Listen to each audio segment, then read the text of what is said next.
¿Qué tal? En esta ocasión vamos a hablar acerca de la teoría de la historia y sus diversas interpretaciones. Inicio la exposición definiendo qué es la historia. La historia es una ciencia que intenta comprender y explicar el presente, acudiendo a los antecedentes que se presentan como sus condiciones necesarias. Investiga y analiza metódicamente los hechos del pasado humano, intentando interpretar sus causas y sus consecuencias.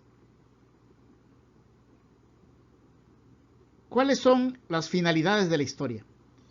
De acuerdo a Luis González en su libro de la múltiple utilización de la historia, son 4 las funciones de la historia, las cuales se explican a continuación. Función anticuaria. Consiste en narrar hechos de manera emotivo o poético, a manera de romances, corridos, leyendas o cuentos. Tiene también una función patriótica, o también llamado función de bronce, que consiste en recoger los acontecimientos que suelen celebrarse en fiestas patrias, en el culto religioso y en el seno de instituciones. Es una historia que habla de personajes y actitudes extraordinarias, tales como gobernantes, santos, sabios, caudillos y héroes de la patria. Una función crítica, que pretende evidenciar de cuál injusta es la existencia de una cosa, por ejemplo, del privilegio que tienen algunas castas, una dinastía, un grupo político. Este tipo de historia, como su nombre lo indica, se encarga de descubrir lo oculto de la historia, de señalar las verdaderas intenciones de un conocimiento histórico que se pretende inculcar en el ciudadano. Podemos decir que es el aguafiesta de la historia oficial, que considera como verdad histórica.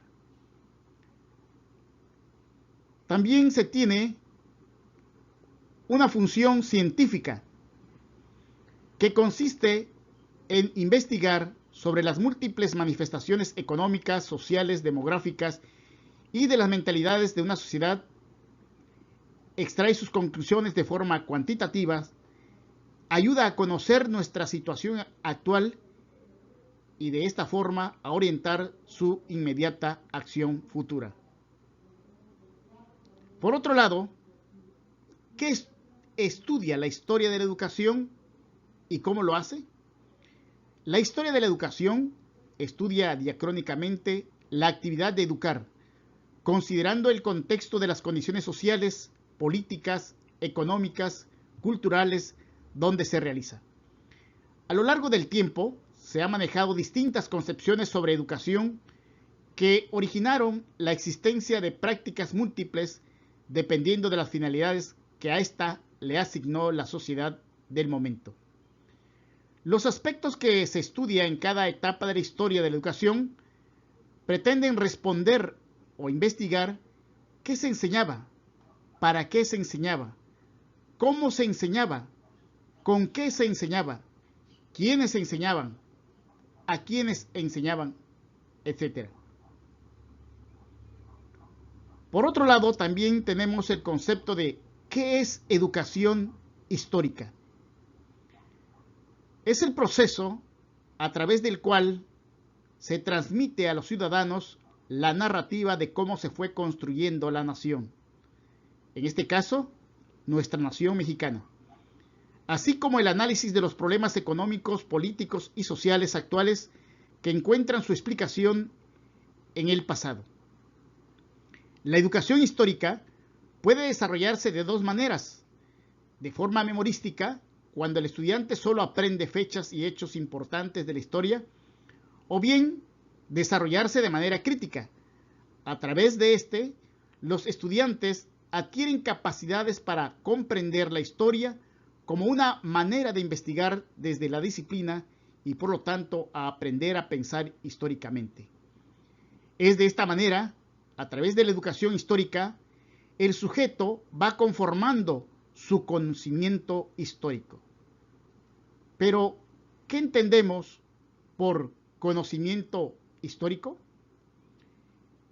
El conocimiento histórico es el conocimiento que se nos transmite o adquirimos de los hechos ocurridos en el pasado.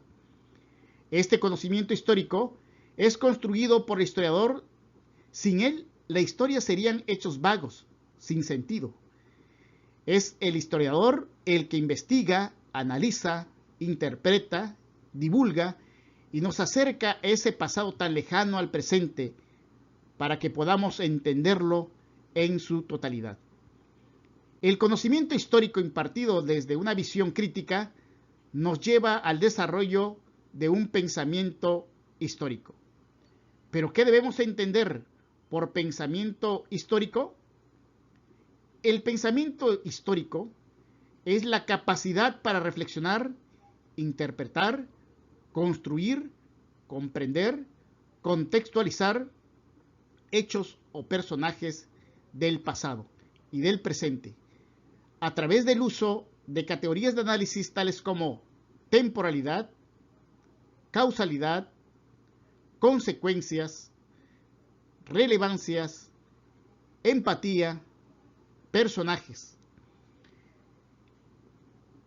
El desarrollo del pensamiento histórico desde una postura crítica conduce al estudiante a desarrollar la conciencia crítica. ¿Qué debemos entender por conciencia crítica?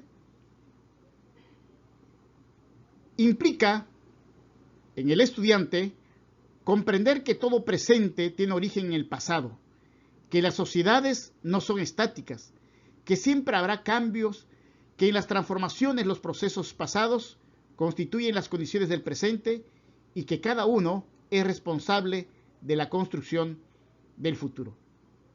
Finalmente, ¿cómo se relaciona el conocimiento, el pensamiento y la conciencia histórica? La relación entre estos tres conceptos se establece cuando los individuos adquieren el conocimiento histórico a través de la educación histórica que permite desarrollar su pensamiento histórico, lo cual constituye la capacidad para reflexionar, interpretar, construir, comprender, contextualizar hechos o personajes del pasado y del presente. Y de esta manera, los sujetos podrán adquirir la noción de que todo presente tiene origen en el pasado, que las sociedades no son estáticas, que en las transformaciones los procesos pasados constituyen las condiciones del presente y que cada uno es responsable de la construcción del futuro. Es decir, desarrollamos nuestra conciencia histórica.